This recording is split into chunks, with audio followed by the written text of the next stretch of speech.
আমি এই শহরের, রাজশাহী শহরের মানুষের ভিতরে যে আনন্দ, উৎসাহ এবং উদ্দীপনা দেখেছি, আমি মানুষের ভেতরে এই আনন্দ আমার জীবনে আর কোনোদিন দেখিনি। বাঁধ ভাঙা উল্লাস, আনন্দ এবং মুক্তির যে অনুভূতি, তার যে বহিঃপ্রকাশ এই দিন ঘটেছিল, আমার মনে হয় বাংলাদেশের ইতিহাসে এই দিনটি শুধু সেই বিচারেই একটি অবিস্মরণীয় দিন। 1 বছর পরে এখানে দাঁড়িয়ে আমাদের বারবার মনে হয় এই জুলাই আগস্ট গণ অভ্যুত্থানের শহীদদের কথা, যারা আহত হয়েছেন তাদেরকে আমরা আজকে স্মরণ করি।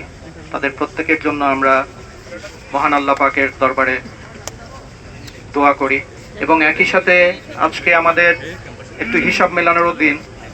আসলে 1 বছরের যে উল্লাস, যে উদ্দীপনা এবং যে আনন্দ ছিল, সেটা একটা নতুন সম্ভাবনাকে ঘিরে রেখে, সেই সম্ভাবনার পথে আমরা কতটুকু এগোলাম, কতটুকু এগোতে পারলাম না, এই সমস্ত হিসাব নিকাশও আজ করার দরকার আছে।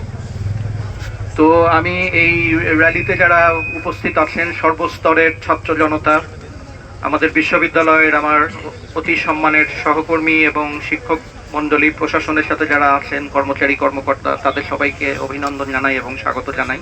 আমার মনে হচ্ছে দেখে যে প্রবাবলি রাজশাহী বিশ্ববিদ্যালয় থেকে স্মরণকালের সর্ববৃহৎ র্যালিটি আজকে হতে যাচ্ছে আর কি।